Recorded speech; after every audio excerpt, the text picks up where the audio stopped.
এবং ৪২-এর লড়াই চলছে। ৪২-এর লড়াইয়ে আমরা চেষ্টা করছি প্রার্থীদের কাছে পৌঁছে যাওয়ার এবং তাদের কথা শোনার, চলতে চলতে বলতে বলতে। দেবাশিস ধরে প্রার্থীপদ বাতিল হওয়ায় বীরভূম থেকে বিজেপির প্রার্থী হয়েছেন দেবতনু ভট্টাচার্য। চলতে চলতে কি বললেন রিপাবলিককে, শুনুন। বীরভূমের সভাপতি তৃণমূল কংগ্রেসের অনুব্রত মণ্ডল, তিনি আজ জেলে রয়েছেন এবং অনেক সময় এটা দেখা যাচ্ছে যে বীরভূমের আনাচে কানাচে পোস্টার পড়ছে যে তিহার থেকেই নাকি খেলা হবে। সত্যি কি বীরভূমে খেলা হবে? আদৌ মানুষ কি তৃণমূল কংগ্রেসকে আর ভরসা করতে পারছে? কারণ 3টে বার তারা সাংসদ হিসেবে নির্বাচিত করেছেন, পার্লামেন্টে গিয়ে কি করেছে তৃণমূল কংগ্রেসের প্রার্থী সেটা নিয়েও প্রশ্ন তুলছেন এখানকারই মানুষ। খেলা যাওয়ার হয়ে গেছে। যেদিন অনুব্রত ঢুকে গেছেন তিহারে, সেদিনই খেলা শেষ হয়ে গেছে।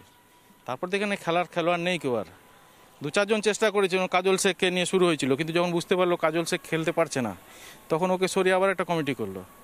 এখানে কে খেলোয়াড় কে খেলবে সেটা খুঁজে বেড়াচ্ছে তৃণমূল কংগ্রেস। এখন ইলেকশন পার হয়ে যাবে খুঁজতে খুঁজতে।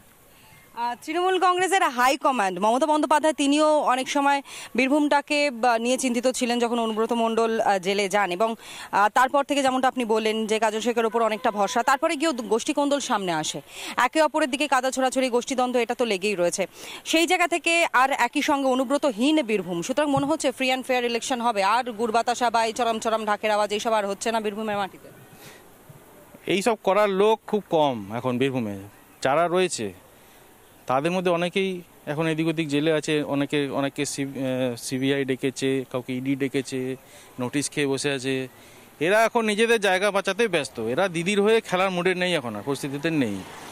দিদি যদি মনে করে যে দিদির হয়ে খেলবে, এরা রিস্ক নেবে, রিস্ক কেউ নেবে না। এখানে সবাই নিজের জায়গা বাঁচাতে ব্যস্ত আছে। বিরোধী পক্ষ শতাব্দী রায়, একদিকে তিনি অভিনেতা হিসেবে যথেষ্ট জনপ্রিয় এবং তার সঙ্গে তৃণমূল কংগ্রেসের ছত্রছায়াতে তিনি পরপর 3টে বার তিনি জিতেছেন।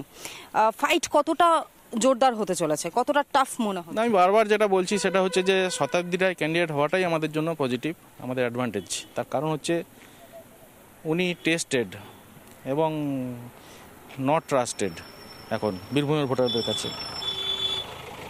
উনি এতদিন ধরে সংসদ গেলেন বীরভূমের হয়ে, ওখানে বীরভূমের জন্য কি করতে পেরেছেন উনি? ওনার স্টেট গভর্নমেন্ট ওনাদের, উনি বীরভূমের প্রতিনিধি, তো ডবল ইঞ্জিন তো ওনারই হাতে। তারপরেও বীরভূমে কি উন্নয়ন উনি দিতে পেরেছেন? শেষ পর্যন্ত বীরভূমের উন্নয়ন বলতে আমরা যেটা সারা ভারতবর্ষের লোকে জানে, বীরভূমের উন্নয়ন মানে হচ্ছে চরম চরম ঢাক আর গুড় বাতাসা আর উন্নয়ন লাঠি নিয়ে দাঁড়িয়ে থাকে রাস্তায়। এই তো বীরভূমের উন্নয়ন, এর বাইরে তো কিছু করতে পারেননি উনি। আর ওনার উপর ভরসা করে যারা লড়াইটা করেছিল তৃণমূলের, তাদের অবস্থা আরও খারাপ।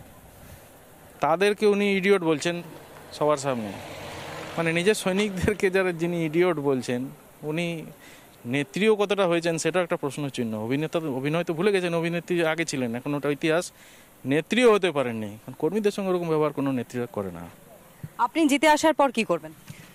প্রথম কাজ কি হবে? প্রথম কাজ হচ্ছে মোদিজির যে সমস্ত প্রকল্প যেগুলো আমাদের ভোটারদের জন্য মোদিজি করেছেন, সেই প্রকল্প যাতে সমস্ত ভোটার 100% পায়, কোনো কাটমানি যাতে সেখানে না হয়, তার জন্য লড়াই করা, এটা আমার প্রথম কাজ।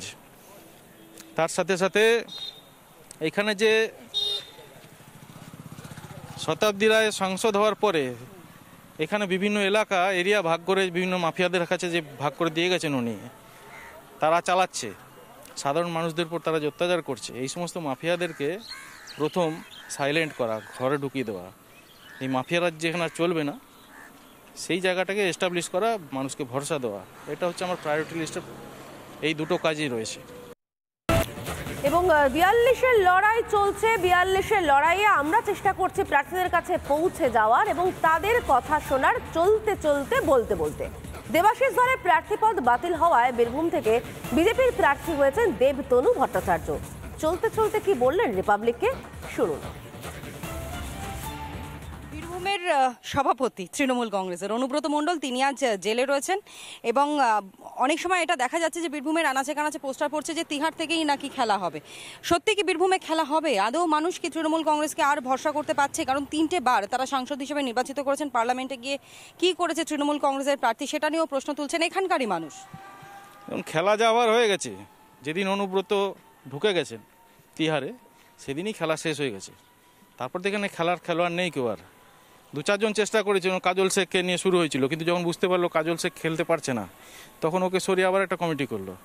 এখানে কে খেলোয়াড় কে খেলবে সেটা খুঁজে বেড়াচ্ছে তৃণমূল কংগ্রেস। এখন ইলেকশন পার হয়ে যাবে খুঁজতে খুঁজতে।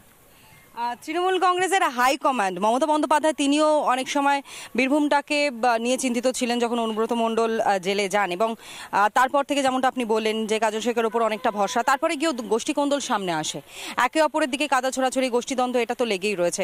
সেই জায়গা থেকে আর একই সঙ্গে অনুব্রতহীন বীরভূম, সুতরাং মনে হচ্ছে ফ্রি অ্যান্ড ফেয়ার ইলেকশন হবে, আর গুড়বাতাসা বা এই চরম চরম ঢাকের আওয়াজ এইসব আর হচ্ছে না বীরভূমের মাটিতে। এইসব করার লোক খুব কম এখন বীরভূমে যারা রয়েছে, তাদের মধ্যে অনেকেই এখন এদিক ওদিক জেলে আছে, অনেকে সিবিআই ডেকেছে, কাউকে ইডি ডেকেছে, নোটিশ খেয়ে বসে আছে। এরা এখন নিজেদের জায়গা বাঁচাতে ব্যস্ত, এরা দিদির হয়ে খেলার মুডে নেই, এখন আর পরিস্থিতিতে নেই। দিদি যদি মনে করে যে দিদির হয়ে খেলবে, এরা রিস্ক নেবে, রিস্ক কেউ নেবে না, এখানে সবাই নিজের জায়গা বাঁচাতে ব্যস্ত আছে। বিরোধী পক্ষ শতাব্দী রায়, একদিকে তিনি অভিনেতা হিসেবে যথেষ্ট জনপ্রিয় এবং তার সঙ্গে তৃণমূল কংগ্রেসের ছত্রছায়াতে তিনি পরপর 3টে বার তিনি জিতেছেন। ফাইট কতটা জোরদার হতে চলেছে, কতটা টাফ মনে হয়? আমি বারবার যেটা বলছি সেটা হচ্ছে যে শতাব্দী রায় ক্যান্ডিডেট হওয়াটাই আমাদের জন্য পজিটিভ, আমাদের অ্যাডভান্টেজ। তার কারণ হচ্ছে উনি টেস্টেড এবং নট ট্রাস্টেড এখন বীরভূমের ভোটারদের কাছে। উনি এতদিন ধরে সংসদ গেলেন বীরভূমের হয়ে, ওখানে বীরভূমের জন্য কি করতে পেরেছেন উনি? ওনার স্টেট গভর্নমেন্ট ওনাদের, বীরভূমের প্রতিনিধি, তো ডবল ইঞ্জিন তো ওনারই হাতে। তারপরেও বীরভূমে কি উন্নয়ন উনি দিতে পেরেছেন? শেষ পর্যন্ত বীরভূমের উন্নয়ন বলতে আমরা যেটা সারা ভারতবর্ষের লোকে জানে, বীরভূমের উন্নয়ন মানে হচ্ছে চরম চরম ঢাক আর গুড় বাতাসা আর উন্নয়ন লাঠি নিয়ে দাঁড়িয়ে থাকে রাস্তায়। এই তো বীরভূমের উন্নয়ন, এর বাইরে তো কিছু করতে পারেননি উনি। আর ওনার উপর ভরসা করে যারা লড়াইটা করেছিল তৃণমূলের, তাদের অবস্থা আরও খারাপ। তাদেরকে উনি ইডিয়ট বলছেন সবার সামনে, মানে নিজের সৈনিকদেরকে যিনি ইডিয়ট বলছেন, উনি নেত্রীও কতটা হয়েছেন সেটাও একটা প্রশ্ন চিহ্ন। অভিনয় তো ভুলে গেছেন, অভিনেত্রী আগে ছিলেন, এখন ওটা ইতিহাস। নেত্রীও হতে পারেননি, কারণ কর্মীদের সঙ্গে ওরকম ব্যবহার কোনো নেত্রীরা করে না। আপনি জিতে আসার পর কি করবেন? প্রথম কাজ কি হবে? প্রথম কাজ হচ্ছে মোদিজির যে সমস্ত প্রকল্প যেগুলো আমাদের ভোটারদের জন্য মোদিজি করেছেন, সেই প্রকল্প যাতে সমস্ত ভোটার 100% পায়, কোনো কাটমানি যাতে সেখানে না হয়, তার জন্য লড়াই করা, এটা আমার প্রথম কাজ। তার সাথে সাথে এখানে যে শতাব্দী রায় সাংসদ হওয়ার পরে এখানে বিভিন্ন এরিয়া ভাগ করে বিভিন্ন মাফিয়াদের কাছে যে ভাগ করে দিয়ে গেছেন উনি, তারা চালাচ্ছে, সাধারণ মানুষদের উপর তারা যে অত্যাচার করছে, এই সমস্ত মাফিয়াদেরকে প্রথম সাইলেন্ট করা, ঘরে ঢুকিয়ে দেওয়া। এই মাফিয়ারা যেখানে আর চলবে না, সেই জায়গাটাকে এস্টাবলিশ করা, মানুষকে ভরসা দেওয়া, এটা হচ্ছে আমার প্রায়োরিটি লিস্টে এই দুটো কাজই রয়েছে।